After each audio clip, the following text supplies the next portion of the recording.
प्रमुख संपूर्ण प्रोग्राम आरंभ संकल्प से सफलता संपूर्ण से।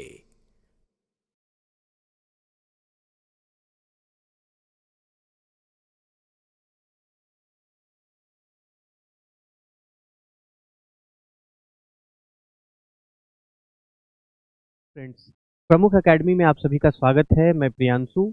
इंटरनेशनल रिलेशंस में हम लोगों ने पिछले क्लास में भारत पाकिस्तान संबंधों की चर्चा की थी।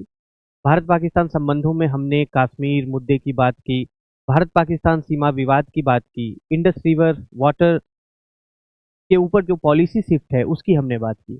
आज के क्लास में हम लोग इंडिया पाकिस्तान बायलैटरल रिलेशंस में आगे बढ़ते हुए कुछ अन्य महत्वपूर्ण मुद्दों पर बात करेंगे जो कि दोनों देशों के संबंध में चुनौतियों के रूप में सामने आता है, विवाद के रूप में सामने आता है, कठिनाइयों के रूप में सामने आता है। तो let us discuss particular aspects between India and Pakistan when it comes to bilateral relation. And one of them is dispute over Gilgit-Baltistan. Dispute over Gilgit-Baltistan.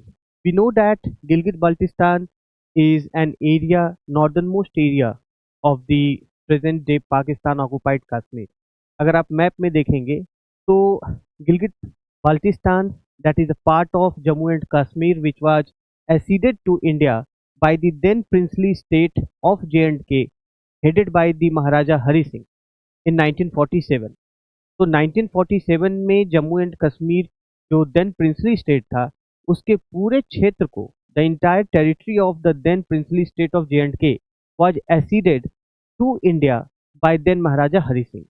So the entire J&K and the northernmost part of J&K is the Gilgit-Baltistan area which is at present under the illegal occupation of Pakistan, जो कि अभी पाकिस्तान के अवैध कब्जे में है। 1947 में जब भारत को महाराजा हरि सिंह के द्वारा गिलगित बल्टिस्तान समेत पूरा J&K एसीड कर दिया गया, तो हम जानते हैं कि 1947-48 में पाकिस्तान के द्वारा भारत पर प्रथम युद्ध थोपा गया और उस प्रथम युद्ध में पाकिस्तान ने अभी का जो पाकिस्तान ऑक्युपाइड कश्मीर है जिसका कि सबसे northern most area Gilgit Baltistan है उसके ऊपर अनाधिकृत और अवैध इलीगल एंड अनऑथराइज्ड ऑक्यूपेशन कर लिया। पोस्ट ऑक्यूपेशन, इलीगल ऑक्यूपेशन जिसके ऊपर कि उसका कोई भी ऑथराइज्ड अथॉरिटी या क्लेम नहीं है। तो Gilgit Baltistan at present it is in Pakistan occupied Kashmir which is an integral and inalienable part of India.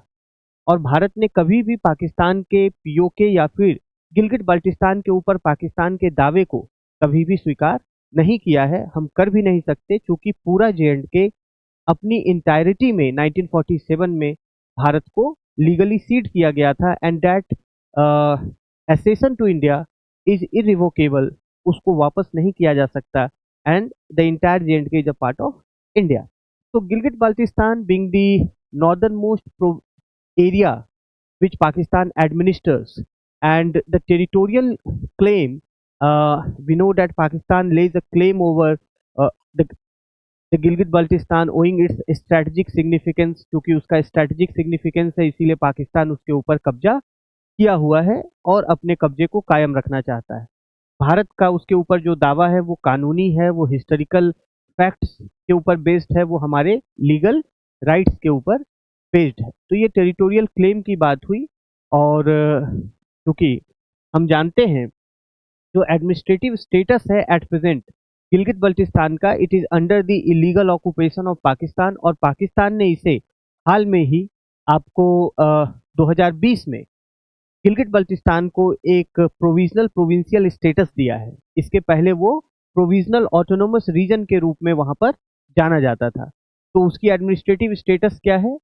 Provisional provincial status in Pakistan, provisional provincial status, provisional provincial status. और ये दर्जा कब दिया गया है? आपको 2020 में दिया गया है। इसके पहले प्रोविजनल ऑटोनोमस रीजन के रूप में यह जाना जाता था। और यदि आप देखें तो जो गिलगित बल्टिस्तान का एरिया है इसे पाकिस्तान के कॉन्स्टिट्यूशनल फ्रेमवर्क में अपने फुल राइट्स नहीं है, अपने पूर्ण अधिकार नहीं है। वहां पर लैंड राइट्स से संबंधित मामले हो या गवर्नेंस से संबंधित मामले हो उसमें काफी लीगल एम्बिगिटी है। क्यों? क्योंकि वो पाकिस्तान के कॉन्स्टिट्यूशनल फ्रेमवर्क में कंप्लीटली वो फुल राइट शेयर नहीं करता। तो इन मामलों से वहाँ पर कठिनाई आती है। दूसरी चीज कि इसका स्ट्रैटेजिक और जियोपॉलिटिकल सिग्निफिकेंस क्या है, सामरिक महत्व क्या है, भू राजनीतिक महत्व क्या है। जैसा मैंने आपको बताया कि Gilgit Baltistan is the northern most territory which is administered by Pakistan and it is it's de facto northernmost frontier with China. It is the only territory through which Pakistan shares frontier with China. तो China के साथ जो इसका land frontier है, जो पाकिस्तान की सीमा है, पाकिस्तान चूंकि अभी पाकिस्तान ऑक्युपाइड कश्मीर का हिस्सा है गिलगित बाल्टिस्तान, जिसे पाकिस्तान ने अवैध रूप से कब्जा किया हुआ है, तो केवल गिलगित बाल्टिस्तान के जरिए ही पाकिस्तान चाइना के साथ सीमा साझा करता है। आप उसके स्ट्रैटेजिक महत्व को समझिए कि चीन और पाकिस्तान के जो आपसी द्विपक्षीय बायलैटरल रिलेशन है वो काफी मजबूत माने जाते हैं, और दोनों देशों के इस मजबूत रिश्ते में सबसे अहम बात है उनका इस इलीगली ऑक्युपाइड पाकिस्तान के द्वारा इलीगली ऑक्युपाइड टेरिटरी के माध्यम से लैंड बाउंड्री साझा करना, जिसके माध्यम से चाइना को स्ट्रैटेजिक एक्सेस मिलता है पाकिस्तान का और पूरे दक्षिण एशिया का, एक तरह से देखा जाए तो। जियोपॉलिटिकल सिग्निफिकेंस की हम यदि बात करें तो यह क्षेत्र, क्योंकि भारत का इसके ऊपर सॉवरिन क्लेम है और यह भारत का सॉवरिन टेरिटरी है, तो भारत इसके ऊपर पाकिस्तान के कब्जे को हमेशा अवैध मानता है। और जो हमारा इसके ऊपर कंसिस्टेंट पोजीशन है, India's consistent position that we consider Gilgit Baltistan as illegally occupied by Pakistan and any change on the ground is not accepted by India. Pakistan वहां पर कोई एडमिनिस्ट्रेटिव चेंजेस करे, कोई गवर्नेंस चेंजेस करे, हम उसको स्वीकार नहीं करते। भारत का ऑफिशियल पोजीशन बहुत कंसिस्टेंट है। The entire territory of J&K which was ceded by Maharaja Hari Singh which included Gilgit Baltistan is an inalienable and integral part of India, and India has full legal and irrevocable claim over the territory। तो इस तरीके से हमारा उसके ऊपर जो stand है वो कंसिस्टेंट है। पाकिस्तान की तरफ से या फिर चाइना की तरफ से गिलगित बल्टिस्तान के संबंध में यदि कोई भी वक्तव्य, कोई भी स्टेटमेंट जारी किया जाता है तो भारत उसको स्ट्रांगली रिफ्यूट करता है, भारत उसे अनवारंटेड रेफरेंसेस मानता है और उसे किसी भी तरीके से स्वीकार नहीं करता। तो this dispute with respect to the Gilgit Baltistan, it is a major problem, as it is the largest territory or the largest area in the POK. About 86% of the Pakistan occupied Kashmir, if you see, about 86% of the Pakistan occupied Kashmir is Gilgit Baltistan. So India's claim has been consistent over this area. If you see that in 1994 the parliament of India, Bharat के संसद ने एक resolution pass किया और resolution pass करके ये affirm किया कि the entire J&K including the POK and the Gilgit Baltistan is an integral part of India which will be at a particular period of time later taken over from the Pakistan। तो भारत की संसद ने ये resolution pass करके affirm किया कि ये जो गिलगित बल्टिस्तान का इलाका है, जो कि अभी वर्तमान में POK का हिस्सा है, जम्मू और कश्मीर का हिस्सा है, यह भारत का इंटीग्रल पार्ट है। In 1994 India laid a claim again on 5 अगस्त 2019। इफ यू सी, अगर हम देखते हैं 5 अगस्त 2019 को जब भारत ने जम्मू और कश्मीर के में संवैधानिक परिवर्तन लाते हुए आर्टिकल 370 के रिस्पेक्ट में चेंजेस किया, abolition of article 370 with respect to Jammu and Kashmir, तो उसमें भी भारत ने ये असर्ट किया कि POK is an inalienable part, integral part of India. So it has been a consistent position of India with respect to this particular territory.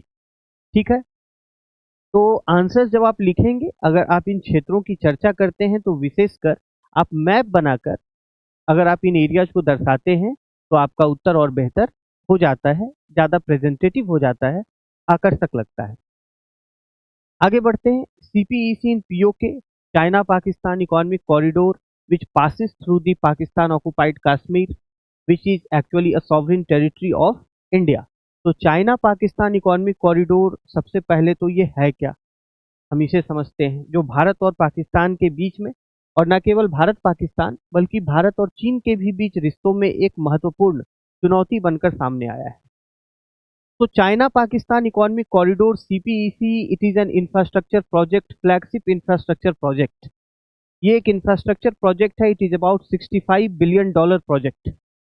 ये China के belt and road initiative का एक हिस्सा है और यह चाइना के वेस्टर्न चाइना के कासगार को पाकिस्तान के गवादर पोर्ट से जोड़ता है जो कि बलूचिस्तान में स्थित है.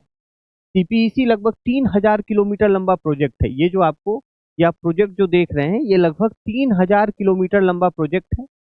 जैसा मैंने आपको बताया, it is worth about $65 billion and it connects the Xinjiang in Kashgar province of western China to the Gwadar port of Pakistan which is situated in Baluchistan province. तो ये बात स्पष्ट हो गई कि ये क्या चीज है.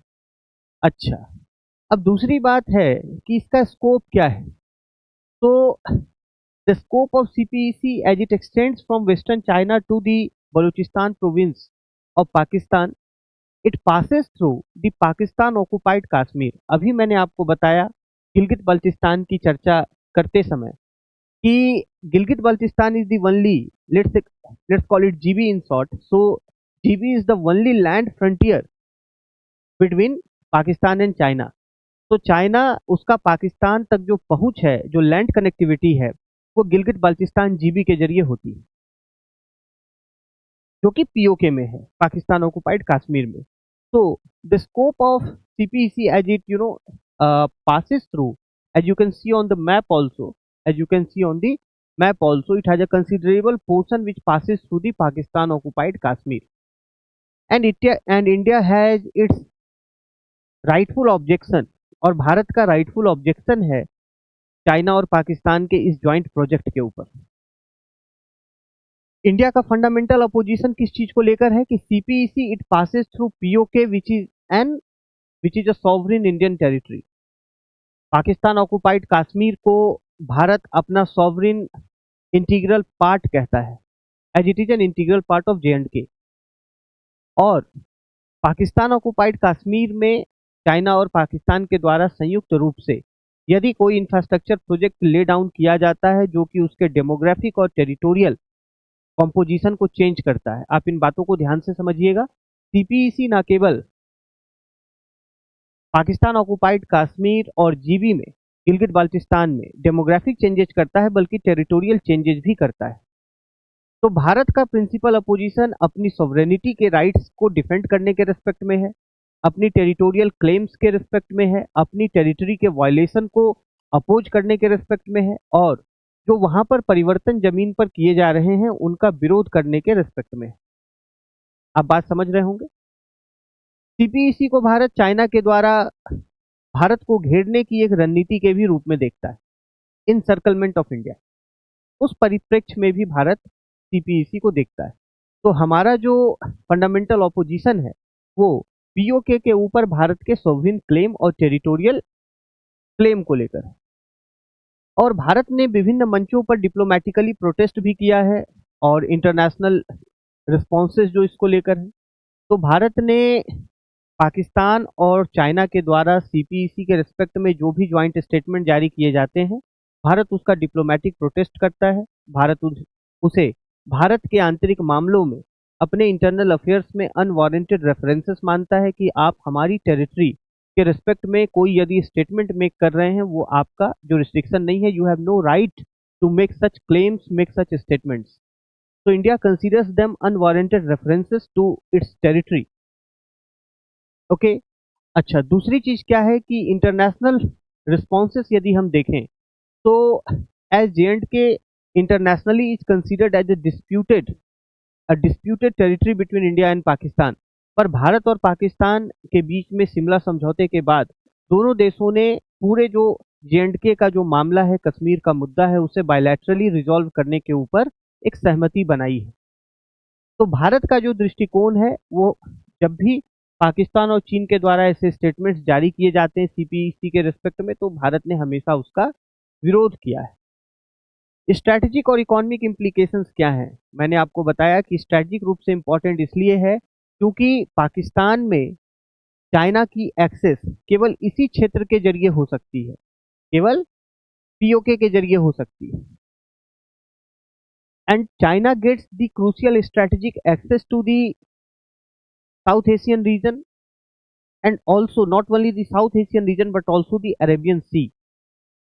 तो कासगढ़ से लेकर जो ये गवादर तक का इंफ्रास्ट्रक्चर प्रोजेक्ट है, ये चाइना को न केवल दक्षिण एशिया में, अरबियन सी में पहुंच देता है, बल्कि भारत के दृष्टिकोण से ये एक रीजनल इंस्टेबिलिटी का भी खतरा पैदा करता है।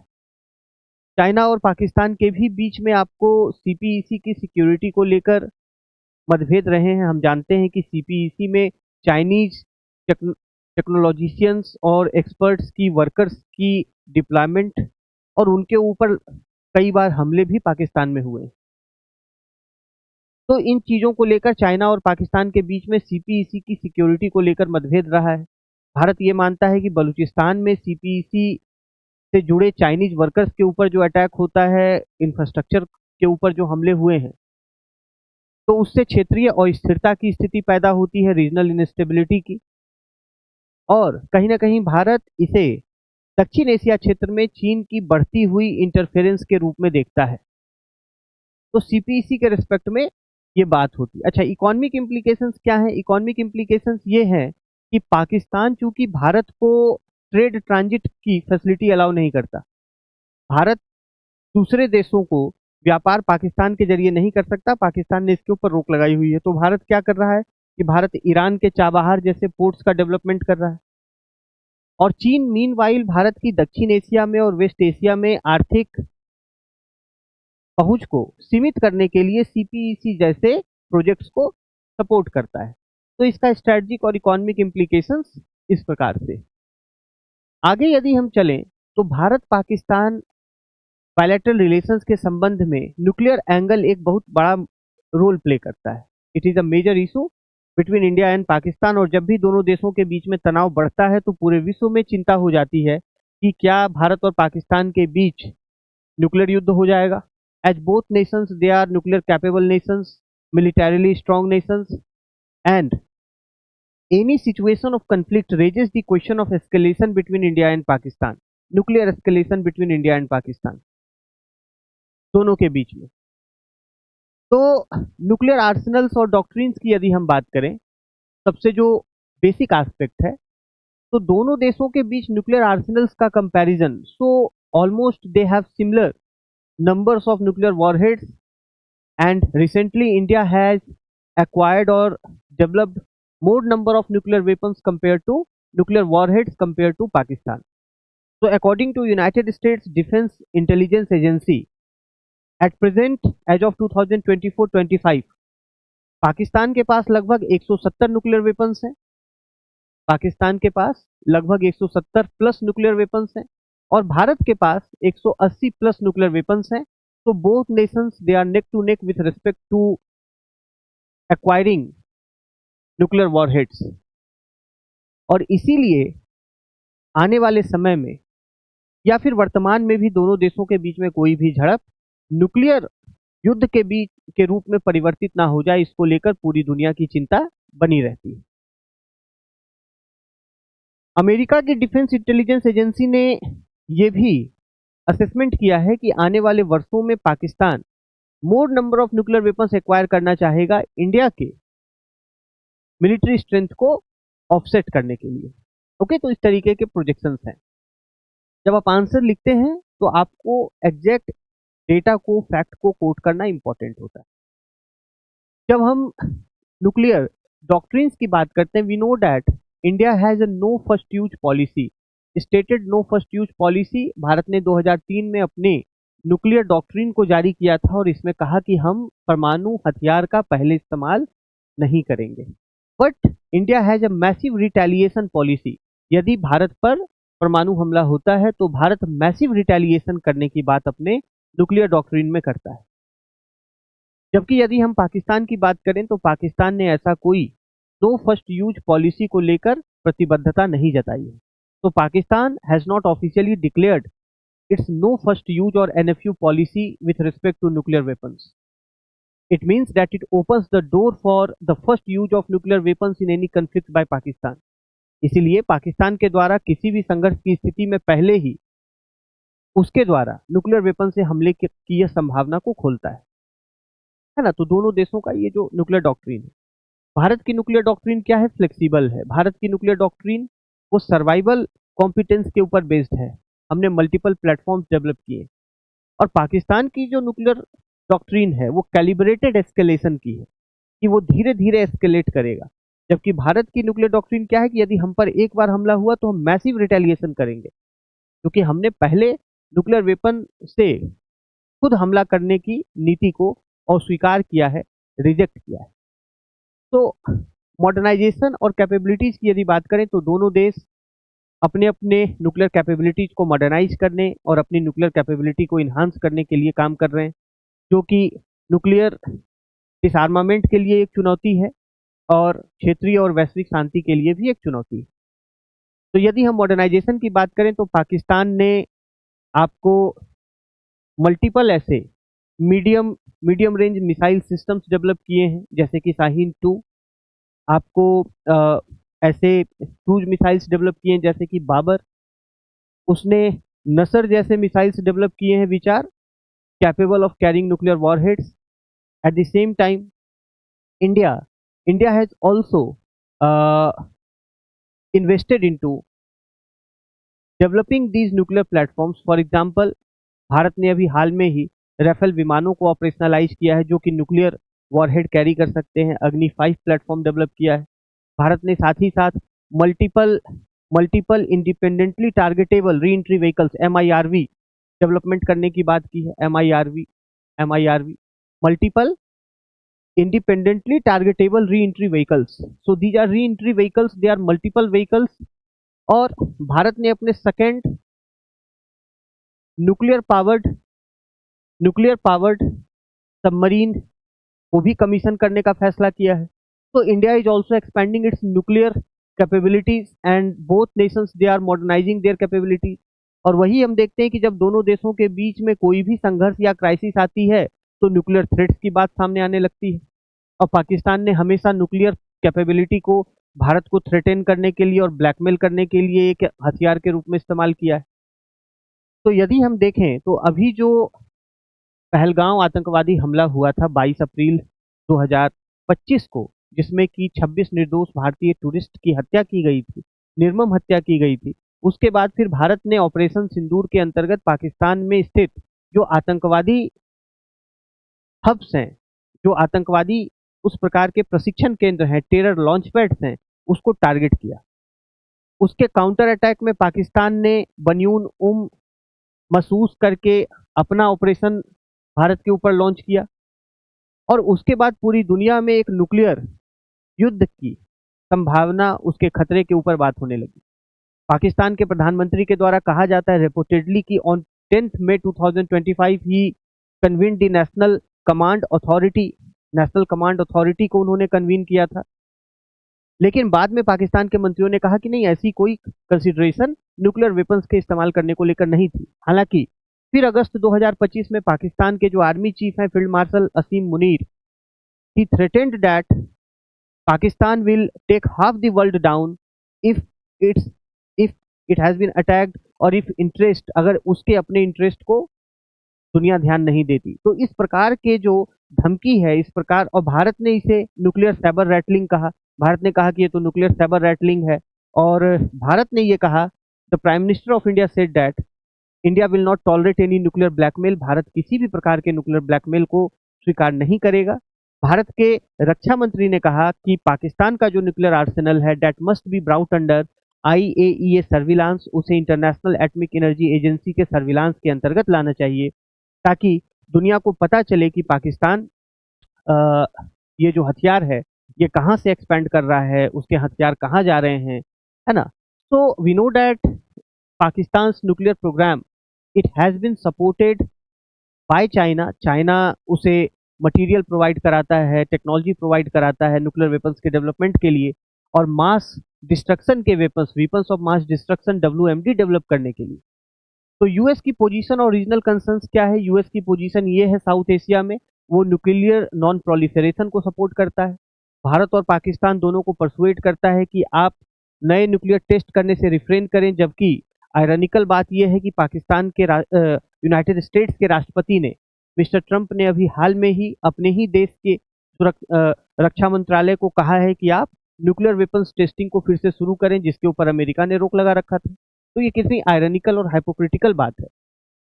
तो यूनाइटेड स्टेट्स भारत और पाकिस्तान दोनों से परसुएट करता है कि भाई आप नए न्यूक्लियर टेस्ट ना करें, डिप्लॉयमेंट ऑफ न्यूक्लियर वॉरहेड्स को रोकें, कम करें, और जो न्यूक्लियर मटेरियल है, टेक्नोलॉजी है इसका एक्सपोर्ट ना करें, इसको एक्सपोर्ट करने से बचें। तो भारत का तो रिकॉर्ड इस पर एक रिस्पॉन्सिबल न्यूक्लियर पावर का है, और हम जानते हैं कि पाकिस्तान ने और चाइना ने न्यूक्लियर टेक्नोलॉजी को प्रोलिफरेट करने के संबंध में उनके जो हिस्टोरिकल जो एक्ट्स हैं वो बहुत इररिस्पॉन्सिबल रहे हैं, है ना। तो इस तरीके से जो न्यूक्लियर डायमेंशन है भारत और पाकिस्तान के बीच द्विपक्षीय संबंधों में दोनों देशों के रिश्ते को एक सीवियर फ्लैश पॉइंट पर लेकर जाता है, एक थ्रेशोल्ड पर लेकर जाता है।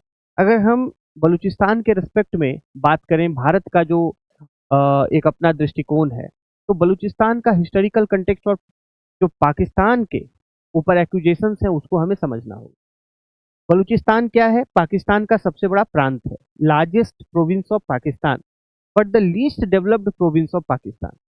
सबसे बड़ा प्रोविंस तो है पर ये लीस्ट डेवलप्ड है। यहाँ आप येलो कलर में जो क्षेत्र देख रहे हैं यह बलूचिस्तान है, ठीक है, और इसकी राजधानी क्वेटा। तो बलूचिस्तान का जो क्षेत्र है पाकिस्तान का सबसे बड़ा प्रांत। हम जानते हैं कि पाकिस्तान में आपको बलूचिस्तान, खैबर पख्तूनवा, पंजाब, सिंध, ये सभी उसके प्रांत हैं।